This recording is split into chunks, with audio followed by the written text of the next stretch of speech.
Hey, welcome back my dear students. This is the part 4 of question series of metal ligand bonding in transition metal complexes. In today's video lecture, we will discuss the crystal field splitting in square planar complexes. So, let's start. Crystal field splitting energy हमें देखनी है किसके अंदर, square planar complexes के अंदर। Question MDU 2015 के अंदर पूछा गया था स्टूडेंट्स। तो इस क्वेश्चन के अंदर देखिए, जब हम स्क्वायर प्लेनर कॉम्प्लेक्सेस की बात करते हैं, ठीक है, जब स्क्वायर प्लेनर कॉम्प्लेक्सेस की बात करते हैं तो नंबर ऑफ लिगेंड्स कितने होते हैं आपके पास? 4 होते हैं, ठीक है, 4 है। हाइब्रिडाइजेशन आपके पास क्या होती है? dsp2 इनर डी ऑर्बिटल्स जो है पार्टिसिपेट करता है बोटेक के अंदर। अब बात आती है कि आपके पास स्क्वायर प्लेनर कॉम्प्लेक्सेस को ऑब्टेन कैसे किया जाता है। जो आपके पास ऑक्टाहेड्रल ज्योमेट्री होती है, ऑक्टाहेड्रल कॉम्प्लेक्स होता है, उसके अंदर से हम क्या करते हैं, जो ट्रांस वाले जो भी आपके पास दो लिगेंड्स हैं, ठीक है, ट्रांस के जो लिगेंड्स हैं जेड एक्सिस के along, this one and this one, इसको यहाँ से क्या कर दिया जाता है? रिमूव कर दिया जाता है, हटा दिया जाएगा। तो आपके पास क्या बन जाता है? स्क्वायर प्लेनर कॉम्प्लेक्सेस, ठीक है। जो कॉम्प्लेक्स आपके पास फॉर्म होके आता है that one is square planar complex, square planar complex. Okay, now अब हमें क्या देखना है कि जब ये लिगेंड्स द नेगेटिवली चार्ज जो यहाँ पर दिखाए गए हैं ब्लैक कलर से, ये क्या है? नेगेटिवली चार्ज लिगेंड्स, ठीक है। ये लिगेंड्स मेटल को कैसे अप्रोच करेंगे, मेटल के डी ऑर्बिटल्स की स्प्लिटिंग कैसे करेंगे, तो उसके लिए हमें मेटल के डी ऑर्बिटल्स की जानकारी जरूरी है। तो देखिए, मेटल के 5 डी ऑर्बिटल्स होते हैं। डी ऑर्बिटल्स आपके पास कितने होते हैं? 5 होते हैं। First one dx square minus Y square, dz square, dxy, dxz and dyz। तो देखिए, जो आपके पास X square minus Y square और जो dz स्क्वायर ऑर्बिटल है, यहाँ फिगर में आपको अपीयर हो रहा है कि ये क्या है आपके पास? वो z एक्सिस है, ये आपके पास x एक्सिस है और ये y एक्सिस है। तो ये जो ऑर्बिटल्स हैं ये कहाँ पर आते हैं आपके पास? ऑन द एक्सिस आते हैं, ठीक है। ये यदि आपके पास जेड एक्सिस के अलोंग आया, जेड एक्सिस के अलोंग आया है, तो ये क्या हो गया? डी जेड स्क्वायर, ये X axis, and Y axis के अलोंग आया है, उसके एक्सिस के ऊपर है, ठीक है। और जो आपके पास डी एक्स वाई है, डी एक्स जेड है और डी वाई जेड है, ये तीनों ऑर्बिटल्स जो हैं इनके केसेस में जो लोब्स होते हैं वो कहाँ होते हैं? इन बिटवीन द एक्सिस, ठीक है। यदि मैं एक्स वाई की बात करती हूँ तो इनके लोब्स कहाँ होंगे? एक्स और वाई के बीच में, एक्स जेड के जेड और एक्स के बीच में, और वाई जेड के वाई और जेड के बीच में। तो हमें ये देखना है कि जो इनकमिंग लिगेंड्स हैं, जो नेगेटिवली चार्ज लिगेंड्स, ये मेटल के 5 डी ऑर्बिटल्स के ऊपर आते हैं, इनके पास आते हैं, तो किस तरह से इन्फ्लुएंस करेंगे, उनको कैसे इफेक्ट करेंगे। फर्स्ट ऑफ ऑल हम देखेंगे D X square minus Y square के ऊपर। ओके, जब हम D X square minus Y square को देखते हैं तो ये लार्जली क्या करते हैं? उसके साथ इंटरेक्शन करते हैं। जब लार्ज इंटरेक्शन होगा, जितना ज़्यादा क्या होगा? इंटरेक्शन होगा, उतनी ही ज़्यादा क्या होती है? स्प्लिटिंग होती है, एनर्जी ज़्यादा होती है। तो इसकी जो D X square minus Y square की एनर्जी सबसे ज़्यादा होगी। देन आता है डी जेड स्क्र और डी एक्स वाई। इन दोनों के ऊपर लिगेंड का इफेक्ट मॉडरेट होता है, ठीक है। वो ना मतलब ज़्यादा होता है और ना ही कम होता है, in between high and low. Okay, then आता है X Z and Y Z, ठीक है। क्योंकि हमने क्या किया है, जेड एक्सिस के अलोंग जो भी लिगेंड्स थे, ठीक है, उनको हटा दिया है, तो उनकी एनर्जी क्या हो जाएगी? नीचे चली जाएगी। तो ये क्या होंगे? लोवेस्ट एनर्जी लेवल पे को शो करेंगे। देखिए, हमने क्या कहा है कि हम जब ऑक्टाहेड्रल कॉम्प्लेक्सेस ले रहे थे, उसी से हमने क्या किया है? स्क्वायर प्लेनर कॉम्प्लेक्सेस की फॉर्मेशन की है।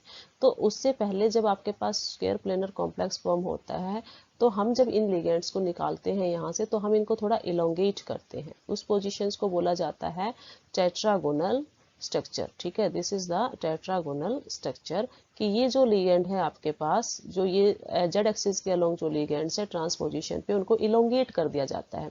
तो जेड एक्सिस यदि दूर जाएंगे तो उससे क्या होगा? लिगेंड उनसे कम इंटरेक्ट हो पाएंगे और उनकी एनर्जी क्या हो जाएगी? लो हो जाएगी। तो ये आपके पास ऑक्टाहेड्रल केस था। सबसे पहले डिजनरेट एनर्जी लेवल, जब आपके पास क्या है? सेम है सभी के एनर्जी लेवल्स। जब ऑक्टाहेड्रल देखते हैं तो ऑक्टाहेड्रल के केस में हम बोलते हैं कि जो लिगेंड था, लिगेंड कहाँ से आ रहा था आपके पास? ऑन द एक्सिस आया था। ऑन द एक्सिस कौन थे आपके पास? D X square minus Y square and D Z square थे। तो उनकी एनर्जी ज्यादा हो गई क्योंकि उन्होंने ज्यादा इंटरेक्शन किया, ठीक है। ओके जब हम इन लिगेंड्स को थोड़ा दूर लेके जाते हैं जेड एक्सिस के अलोंग, तो इसका मतलब जेड एक्सिस के लिगेंड्स ने इंटरेक्शंस क्या कर दिया है, कम कर दिया है।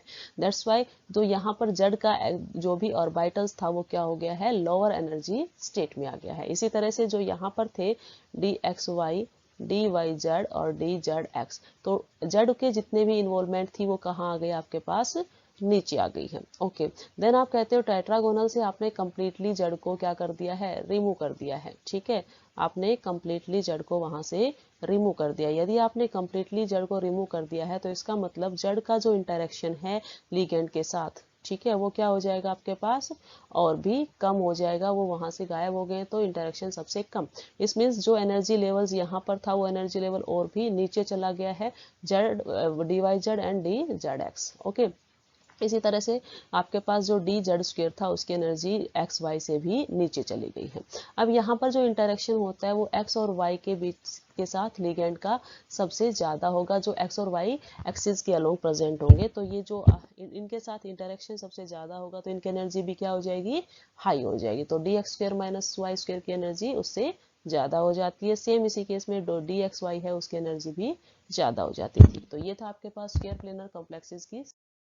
Question है student, write the condition which favor the formation of tetrahedral complexes। हमें conditions लिखनी है जिस पर आपके पास tetrahedral complexes की formation होती है। ठीक है, तो tetrahedral complexes में आप बोलते हो मेटल के सराउंडिंग में 4 लिगेंड्स लगे होते हैं टेट्राहेड्रली। ओके तो कहता है कि आपके पास यदि बल्की ग्रुप प्रेजेंट है तो उस टाइम क्या होगा, large number of ligand can't accommodate around the central metal atom.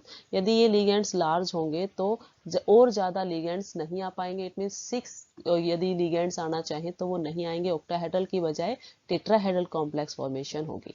ठीक है, second presence of weak field. हमने कहा कि जो टेट्राहेड्रल कॉम्प्लेक्सेस होते हैं वो हाई स्पिन होते हैं।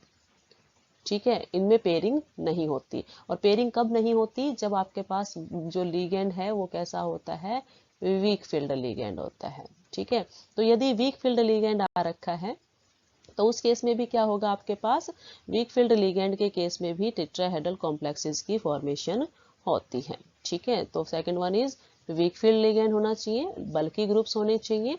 ओके थर्ड वन है आपके पास presence of metal atom in low oxidation state. Metal atom जो है वो ऑक्सीडेशन स्टेट उसकी क्या होनी चाहिए, कम होनी चाहिए।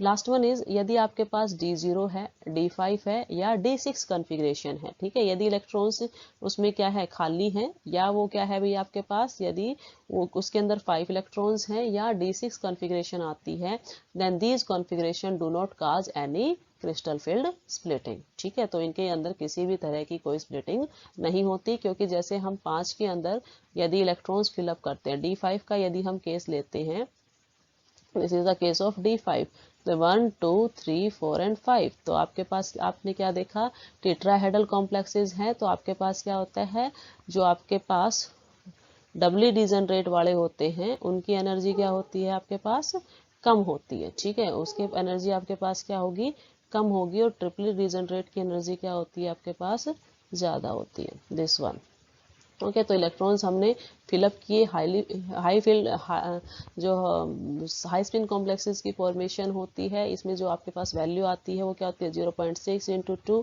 प्लस 0.4 इंटू 3, तो आपके पास जो ओवरऑल वैल्यू आती है वो 0 आती है।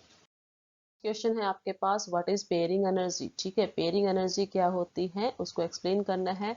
Spot your answer with suitable examples. Examples इसके लिए देने, क्वेश्चन 2014 के अंदर आया था KUK के अंदर। तो देखिए जो पेयरिंग एनर्जी होती है वो क्या होती है, that is the energy, it means it is the energy, it is the energy energy required